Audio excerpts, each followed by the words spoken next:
जय श्री कृष्ण। आप सभी को पुरुषोत्तम मास अधिक मास के 25वें दिन की ढेरों शुभकामनाएं। और आज हम सुनेंगे अधिक मास अध्याय 25 की पवित्र कथा। इससे पहले आपने हमारे चैनल पर अधिक मास के पिछले अध्याय की पवित्र कथा सुनी थी।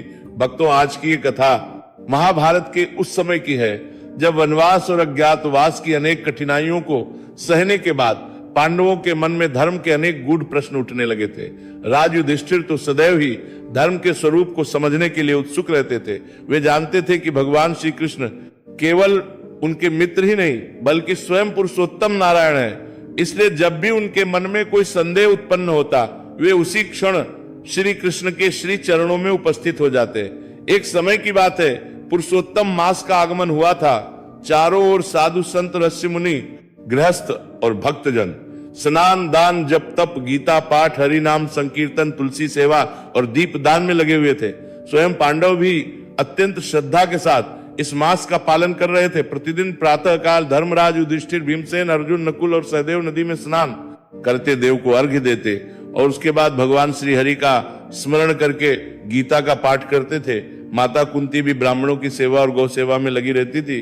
द्रौपदी श्रद्धा के साथ तुलसी माता की सेवा करती थी और दीप दान करती थी। एक दिन प्रातः काल की पूजा समाप्त होने के बाद धर्मराज युधिष्ठिर ने देखा कि श्री कृष्ण अत्यंत गंभीर मुद्रा में बैठे हैं, के मुखमंडल पर दिव्य तेज था, परंतु वे किसी गहरे चिंतन में डूबे हुए प्रतीत हो रहे थे। धर्मराज ने हाथ जोड़कर कहा, हे केशव, आप तो तीनों लोकों के स्वामी हैं, सब कुछ आपके अधीन है, फिर आज आपके मुख पर यह गंभीरता कैसी है? श्री कृष्ण मुस्कुराए और बोले, राजन, आज पुरुषोत्तम मास का विशेष दिवस है। इस समय वैकुंठ में देवगण रस्यगण और मेरे पार्षद उन जीवों के शुभ कर्मों का लेखा देख रहे हैं जो श्रद्धा के साथ ही श्री कृष्ण कार्य करते हैं, शुरू करते हैं। उनके देवन में मानकर उनको भी छानी कुली कर दे और उनके देवन में वो लोग मास का पालन कर रहे हैं। युधिष्ठिर ने आश्चर्य से पूछा, प्रभु, क्या अन्य महीनों में किए गए कर्मों और पुरुषोत्तम मास में किए गए कर्मों का लेखा अलग अलग रखा जाता है? श्री कृष्ण मुस्कुराए, उनके नेत्रों में करुणा और ज्ञान का समुद्र लहरा रहा था। उन्होंने कहा, हाँ राजन, यही इस मास का महान रहस्य है। ये सुनकर भी उत्सुक हो उठे। भीमसेन नकुल सहदेव और माता कुंती भी वही आकर बैठ गए। अर्जुन ने विनम्रता से पूछा, हे माधव, यदि सभी कर्म चित्रगुप्त और धर्मराज के द्वारा लिखे जाते हैं तो फिर इस मास में किए गए पुण्यों का अलग लेखा क्यों रखा जाता है? भगवान श्री कृष्ण ने कहा, पार्थ, ये रहस्य अत्यंत प्राचीन है। इसका वर्णन पद्म पुराण और स्कंद पुराण में विस्तार से प्राप्त होता है। जब ये मास अन्य मासों के समान सम्मान नहीं पा रहा था तब वो अत्यंत दुखी होकर मेरे पास आया था। भक्तों, आप समझ रहे हैं, यही वो प्रसंग है जिसे पुरुषोत्तम मास महात्म्य में विशेष स्थान प्राप्त है। श्री कृष्ण बोले, राजन, उस समय सभी मास अपने अपने अधिष्ठाता देवताओं के कारण पूजित थे, परंतु ये अतिरिक्त मास किसी के द्वारा स्वीकार नहीं किया गया। सभी मलमास कहकर तिरस्कृत करते थे। वो अत्यंत दुखी होकर रोता हुआ मेरे धाम में आया। उसने मुझसे कहा, हे प्रभु, मेरा कोई सम्मान नहीं करता, कोई मुझे शुभ नहीं मानता। मेरे आने पर लोग मांगलिक कार्य तक स्थगित कर देते हैं। मैं अत्यंत अपमानित हूं। तब मैंने उसकी व्यथा सुनी और करुणा से भर उठा। मैंने उसे अपने हृदय से लगाया और कहा, आज से तुम मेरे नाम से प्रसिद्ध हो गए, तुम पुरुषोत्तम मास कहलाओगे, तुम्हारा स्वामी स्वयं रहूंगा। और जो भी जीव इस मास में श्रद्धा से स्नान दान जप तप हरि नाम संकीर्तन तुलसी सेवा दीप दान गौ सेवा ब्राह्मण सेवा और गीता पाठ करेगा, उसके पुण्य का लेखा सामान्य लेखे से अलग रखा जाएगा। ये सुनकर अर्जुन विस्मित रह गए। भीमसेन ने पूछा, हे जनार्दन, ऐसा क्यों? श्री कृष्ण बोले, क्योंकि ये मास मेरा स्वरूप है। जैसे किसी निजी खजाने का हिसाब सामान्य कोष से अलग रखा जाता है, उसी प्रकार इस मास में किए गए पुण्य मेरे निजी अनुग्रह के अंतर्गत आते हैं। इनका निर्णय केवल कर्म के आधार पर नहीं बल्कि भक्ति और श्रद्धा के आधार पर होता है। भक्तों, जरा सोचिए, सामान्य दिनों में किया गया दान केवल दान होता है, परंतु पुरुषोत्तम मास में वही दान भगवान की विशेष कृपा का कारण बने। युधिष्ठिर ने पुनः प्रश्न किया, प्रभु, क्या इसके विषय में कोई उदाहरण भी है? श्री कृष्ण बोले, हाँ राजन, मैं तुम्हें एक प्राचीन घटना सुनाता हूं जिसका वर्णन पुराणों में आता है। बहुत समय पहले अवंती नगरी में एक निर्धन ब्राह्मण रहता था। उसका नाम सुशील था। वो अत्यंत धर्मात्मा था, परंतु उसकी आर्थिक स्थिति बहुत दयनीय थी। उसकी पत्नी भी पतिव्रता और भगवान विष्णु की भक्त थी। दोनों दिन हरि नाम का स्मरण करते थे, परंतु उनके पास धन संपत्ति नहीं थी। एक दिन नगर में एक महात्मा पधारे। उन्होंने पुरुषोत्तम मास का महात्म्य सुनाया और कहा जो जीव इस मास में श्रद्धा के साथ भगवान विष्णु की आराधना करता है उसका पुण्य स्वयं श्री हरि के विशेष लेखे में सुरक्षित होता है। भक्तों, उस निर्धन ब्राह्मण ने यह वचन सुना और उसके हृदय में आशा का दीपक प्रज्वलित हो उठा। उसने अपनी से कहा, देवी हमारे पास धन नहीं है परंतु श्रद्धा तो है। यदि भगवान भावना देखते हैं तो हम भी पुरुषोत्तम मास का व्रत करेंगे। उसकी पत्नी प्रसन्न होकर बोली, स्वामी यदि एक दीपक और तुलसी दल से भी श्री हरि प्रसन्न होते हैं तो हमें अवश्य ये अवसर ग्रहण करना चाहिए। और उसी दिन से दोनों पति पत्नी प्रातः काल नदी में स्नान करने लगे, तुलसी माता की सेवा करने लगे, गीता का पाठ करने लगे और यथाशक्ति ब्राह्मणों तथा गौओं की सेवा करने लगे। उन्हें यह ज्ञात नहीं था कि उनके इन छोटे छोटे कर्मों का लेखा सामान्य कर्मों के साथ नहीं बल्कि स्वयं भगवान पुरुषोत्तम के विशेष लेखे में अंकित हो रहा था। भक्तों, यही वो दूसरी कथा है जिसके माध्यम से भगवान श्री कृष्ण पांडवों को एक महान रहस्य समझाने वाले थे। आप समझ रहे हैं, जो कि भगवान की कृपा का विषय है उसका माप केवल संसार की दृष्टि से नहीं किया जाता। और यदि किसी पास धन नहीं परंतु श्रद्धा है तो पुरुषोत्तम भगवान उसके अल्प से अल्प अर्पण को भी अनंत बना देते हैं। इसी रहस्य को सुनाते हुए भगवान श्री कृष्ण आगे उस निर्धन ब्राह्मण सुशील के जीवन की अद्भुत घटना का वर्णन करने लगे। और पांडव अत्यंत श्रद्धा और एकाग्रता के साथ उनके श्रीमुख से निकलने वाले प्रत्येक वचन को सुन रहे थे। भक्तों, भगवान श्री कृष्ण के श्रीमुख से वो प्राचीन कथा सुनकर धर्मराज युधिष्ठिर और अन्य पांडव अत्यंत ध्यानपूर्वक बैठे रहे।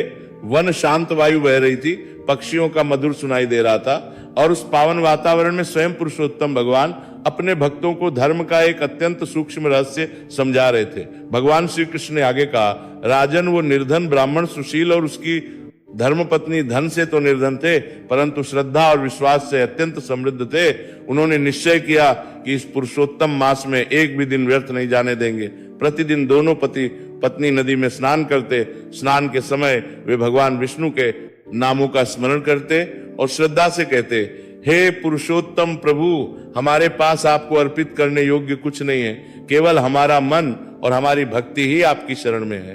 भक्तों, आप समझ रहे हैं, भगवान को वस्तुओं की आवश्यकता नहीं होती, वे तो केवल हृदय की भावना देखते हैं। सुशील ब्राह्मण के पास इतना भी धन नहीं था कि वो बड़े बड़े यज्ञ करा सके या बहुमूल्य दान दे सके।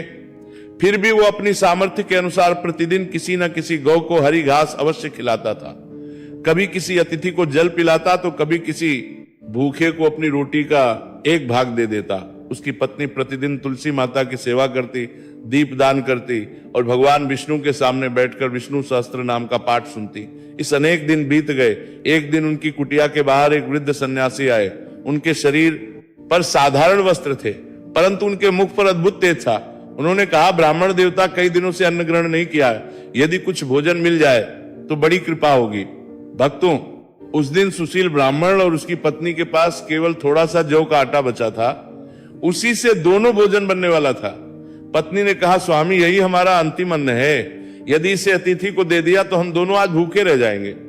परंतु अगले ही क्षण उसने स्वयं कहा, किंतु यदि भगवान ने अतिथि रूप में इन्हें हमारे द्वार भेजा है तो इनको भूखा कैसे लौटाया जा सकता है। दोनों ने प्रसन्नता से अपना समस्त भोजन उस वृद्ध सन्यासी को अर्पित कर दिया। सन्यासी ने अत्यंत प्रसन्न होकर भोजन ग्रहण किया और जाते समय आशीर्वाद देकर चले गए। भक्तों, उन्हें क्या ज्ञात था कि वो कोई साधारण सन्यासी नहीं थे। स्वयं भगवान की प्रेरणा से एक सिद्ध महात्मा उनकी परीक्षा लेने आए थे। उस रात्रि दोनों पति पत्नी भूखे ही सो गए परंतु उनके मुख पर किसी प्रकार की चिंता नहीं थी। वे भी बाद से बार बार भगवान का नाम लेते हुए सो गए। उधर उसी समय देवलोक में एक अद्भुत दृश्य घटित हो रहा था। भगवान कृष्ण ने पांडवों से कहा, राजन, जब उस निर्धन दंपत्ति ने अपने अंतिम अन्न का दान किया तब चित्रगुप्त के गण उस कर्म को सामान्य पुण्यों के लेखे में लिखने लगे। किंतु उसी क्षण मेरे पार्षद वहां प्रकट हुए और उन्होंने कहा, नहीं, ये कर्म पुरुषोत्तम मास में भगवान के नाम पर किया गया है, इसका लेखा सामान्य नहीं होगा। युधिष्ठिर ने विस्मित होकर पूछा, प्रभु, क्या आपके पार्षद स्वयं उस लेखी की रक्षा करते हैं? भगवान मुस्कुराकर बोले, हाँ राजन, पुरुषोत्तम मास में श्रद्धा से किया गया प्रत्येक जप, प्रत्येक दीपदान, प्रत्येक तुलसी पत्रकार्पण, प्रत्येक गौसेवा, प्रत्येक गीता पाठ और प्रत्येक दान मेरे विशेष लेखी में सुरक्षित होता है। यही कारण है कि इस मास में दिए गए कर्मों का फल अनेक गुना बढ़ जाता है। अर्जुन ने पूछा, हे माधव, यदि कोई व्यक्ति बहुत बड़े दान करे परंतु उसके हृदय में अहंकार हो और दूसरी ओर कोई निर्धन व्यक्ति थोड़ी सी वस्तु श्रद्धा से अर्पित करे तो किसका फल श्रेष्ठ होता है? भगवान श्री कृष्ण बोले, पार्थ, जहां अहंकार है वहां मैं नहीं हूं और जहां प्रेम और समर्पण है वहां मैं स्वयं उपस्थित रहता हूं। इसलिए पुरुषोत्तम मास में श्रद्धा से किया गया छोटा सा पुण्य भी महान फल प्रदान करता है। भक्तों, जरा सोचिए, एक तुलसी पत्र, एक दीपक, एक लोटा जल, एक रोटी का टुकड़ा और भगवान का एक नाम दिखने में ये बातें छोटी प्रतीत होती है, किंतु जब इन्हें पुरुषोत्तम मास में भक्ति के साथ किया जाता है तब ये सामान्य कर्म नहीं रहते बल्कि विशेष अनुग्रह का कारण बन जाते हैं। इतना कहकर भगवान कुछ क्षण मौन हो गए। तब सहदेव ने विनम्रता से पूछा, प्रभु, क्या ऐसा कभी हुआ है कि किसी जीव के पाप अधिक हो परंतु पुरुषोत्तम मास के पुण्यों ने उसके जीवन को बदल दिया हो? श्री कृष्ण बोले, हाँ सहदेव, ऐसा हुआ है और यही इस कथा का दूसरा रहस्य है। उसी अवंती नगरी में सुशील ब्राह्मण के पड़ोस में धनपाल नाम का एक वैश्य रहता था। उसके अथाधन था परंतु उसका मन भगवान से दूर था। वो दान नहीं करता था, गौ सेवा नहीं करता था, ब्राह्मणों का सम्मान नहीं करता था और पुरुषोत्तम मास को भी साधारण मास समझता था। जब उसने देखा कि निर्धन सुशील ब्राह्मण प्रतिदिन पूजा पाठ और सेवा में लगा रहता है तो वो उसका उपहास करने लगा। वो कहता है, इन सब बातों से क्या प्राप्त होगा? धन ही सबसे बड़ा बल है। किंतु भगवान के विधान बड़े अद्भुत होते हैं। एक दिन धनपाल ने देखा कि सुशील ब्राह्मण और उसकी पत्नी अत्यंत प्रसन्न दिखाई दे रहे हैं। उसने आश्चर्य से पूछा, तुम दोनों के पास न धन है न संपत्ति, फिर भी तुम्हारे मुख पर इतना संतोष क्यों है? सुशील ने विनम्रता से कहा, भाई, हमारे पास पुरुषोत्तम भगवान का नाम है, यही हमारे लिए सबसे बड़ा धन है। ये सुनकर हंस पड़ा। किंतु उसी रात्रि उसने एक विचित्र स्वप्न देखा। उसने देखा कि दो दिव्य पुरुष उसके सामने खड़े हैं। वे किसी अद्भुत लेखे को देख रहे हैं। एक ओर उसके जीवन भर के कर्म लिखे थे और दूसरी ओर एक अलग स्थान खाली था। उसने पूछा, ये स्थान रिक्त क्यों है? तब दिव्य पुरुषों ने उत्तर दिया, ये पुरुषोत्तम मास के पुण्यों का स्थान है, परंतु तुम्हारे जीवन में ऐसा कोई कर्म नहीं है जो इस दिव्य लेखे में अंकित किया जा सके। भक्तों, उस स्वप्न से जागते ही धनपाल का हृदय कांप उठा। उसे पहली बार अनुभव हुआ कि केवल धन ही जीवन का लक्ष्य नहीं है। और उसी समय उसे सुशील ब्राह्मण की बातें स्मरण आने लगी। इधर वन में बैठे पांडव भी भगवान श्री कृष्ण की इस अद्भुत कथा को सुनकर आश्चर्यचकित थे।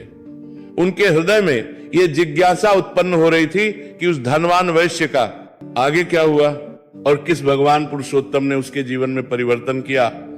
उसी समय भगवान श्री कृष्ण अत्यंत करुणामय स्वर में उस प्रसंग का आगे वर्णन करने लगे और पांडव हाथ जोड़कर उनके दिव्य वचनों को सुनते रहे।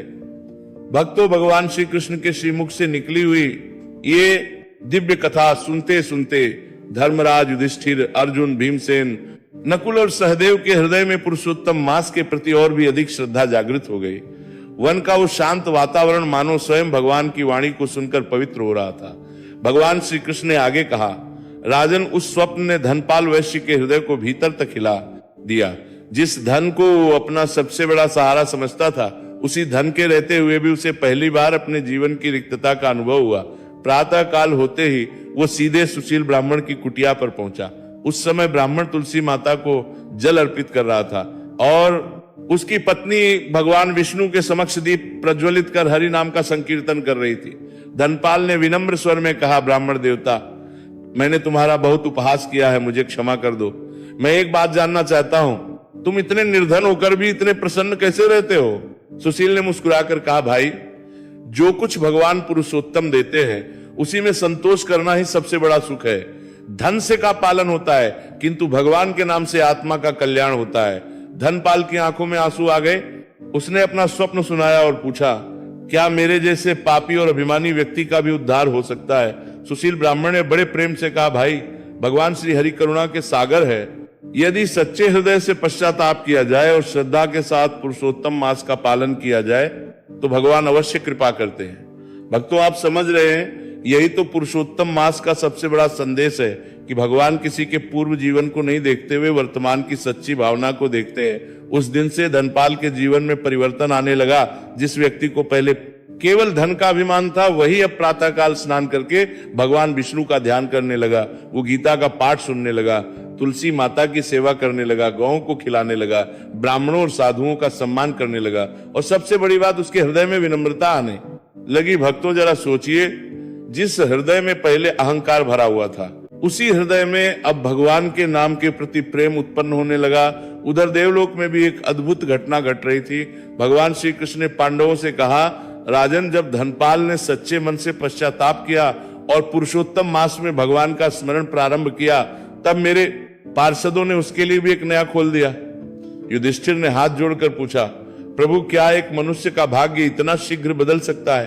भगवान श्री कृष्ण बोले, धर्मराज, जब जीव संसार की ओर पीठ करके मेरी ओर मुख करता है, उसी क्षण उसके जीवन की दिशा बदलने लगती है।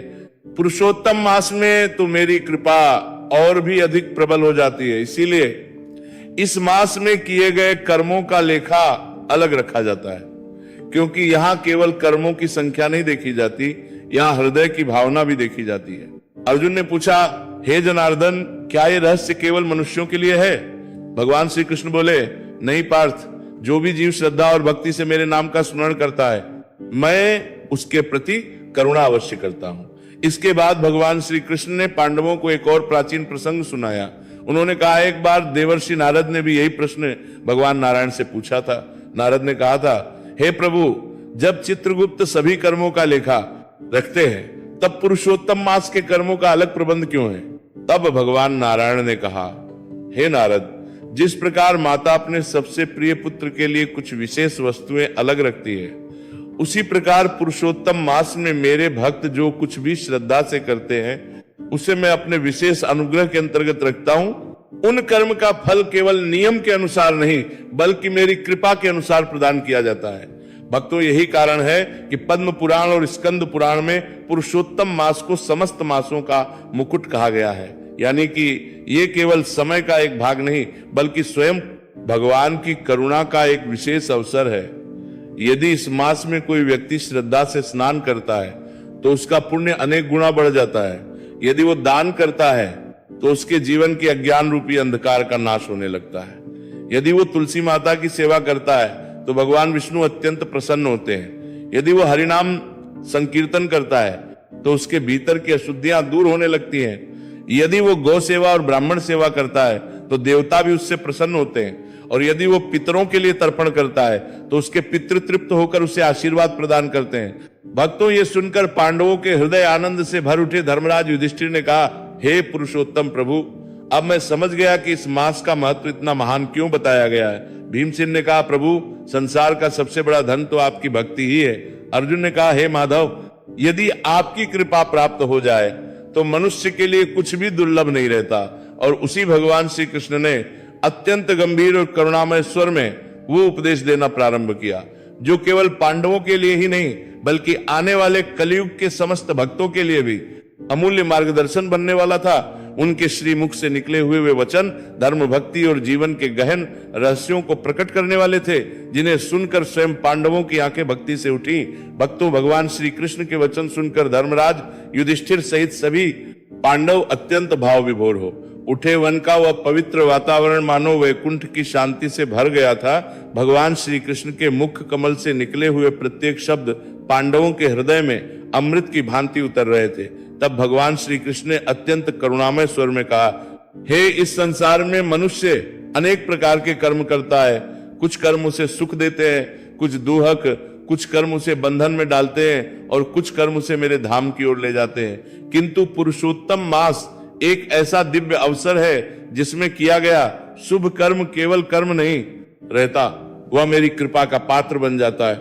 इसी कारण इस मास में किए गए पुण्यों का लेखा अलग रखा जाता है। जो मनुष्य श्रद्धा से मेरा नाम लेता है, जो गीता का पाठ करता है, जो तुलसी माता की सेवा करता है, जो गौ सेवा करता है, जो ब्राह्मणों का सम्मान करता है, जो दीपदान करता है, जो पितरों का तर्पण करता है, जो दीन दुखियों की सहायता करता है, मैं स्वयं उसके प्रत्येक कर्म को अपने विशेष अनुग्रह में सुरक्षित रखता हूं। भगवान के वचन सुनकर धर्मराज युधिष्ठिर की आंखों से प्रेमाश्रु बहने लगे। उन्होंने हाथ जोड़कर कहा, हे पुरुषोत्तम प्रभु, संसार में मनुष्य प्रायः बड़े बड़े कर्मों और बड़े बड़े यज्ञों के पीछे दौड़ता है, परंतु आज आपके श्रीमुख से ज्ञात हुआ कि आपके लिए सबसे अधिक मूल्यवान वस्तु तो भक्त का निष्कपट हृदय है। भगवान श्री कृष्ण मुस्कुराए और बोले, राजन, मैं धन का भूखा नहीं हूं, मैं तो केवल प्रेम का भूखा हूं। यदि कोई भक्त के तुलसी दल भी प्रेम से अर्पित करता है तो वो मेरे लिए स्वर्ग के समस्त वैभव से भी बढ़कर है। और यदि कोई व्यक्ति करोड़ों स्वर्ण मुद्राएं दान करे परंतु उसके भीतर अहंकार हो तो वो मुझे प्रिय नहीं होता। भक्तों, आप समझ रहे हैं, यही कारण है कि निर्धन सुशील ब्राह्मण और उसकी धर्मपत्नी भगवान की विशेष कृपा के अधिकारी बने। और यही कारण है कि धनपाल वैश्य का जीवन भी बदल।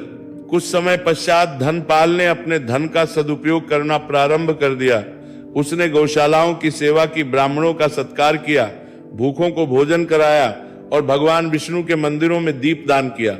धीरे धीरे उसके हृदय का अहंकार समाप्त हो गया और भगवान के नाम में उसका मन लगने लगा। उधर सुशील ब्राह्मण और उसकी धर्मपत्नी भी जीवन भर भगवान की भक्ति करते रहे। जब उनके पृथ्वी पर रहने का समय पूर्ण हुआ तब भगवान के दिव्य पार्षद उन्हें लेने आए और वे भगवान के परम धाम को प्राप्त हुए। धनपाल ने भी जीवन के अंतिम समय में भगवान श्री हरि का स्मरण करते हुए शरीर का त्याग किया और भगवान की कृपा से उसे भी उत्तम गति प्राप्त हुई। ये कथा सुनाकर भगवान श्री कृष्ण कुछ क्षण मौन हो गए। तब धर्मराज युधिष्ठिर ने हाथ जोड़कर कहा, हे प्रभु, आज हमारे सभी संदेह दूर हो गए। अब हम समझ गए कि पुरुषोत्तम मास में किया गया प्रत्येक शुभ कर्म क्यों इतना महान माना गया है। भगवान श्री कृष्ण ने कहा, हे पांडवों, कलयुग में मनुष्य अनेक प्रकार की चिंताओं, पापों और मोह में फंस जाएगा, परंतु यदि वह पुरुषोत्तम मास के महत्व को समझकर श्रद्धा से भगवान का स्मरण करेगा तो उसका जीवन अवश्य पवित्र हो जाएगा। कभी ये मत समझना कि तुम्हारा छोटा सा पुण्य व्यर्थ चला गया। कभी ये मत समझना कि भगवान तुम्हारे प्रेम को नहीं देखते। मैं प्रत्येक जीव के हृदय में स्थित हूं और श्रद्धा से किए गए प्रत्येक शुभ कर्म को जानता हूं। और पुरुषोत्तम मास में किया गया एक छोटा सा शुभ कार्य भी जीव के अनेक जन्मों के अंधकार को दूर करने की शक्ति रखता है।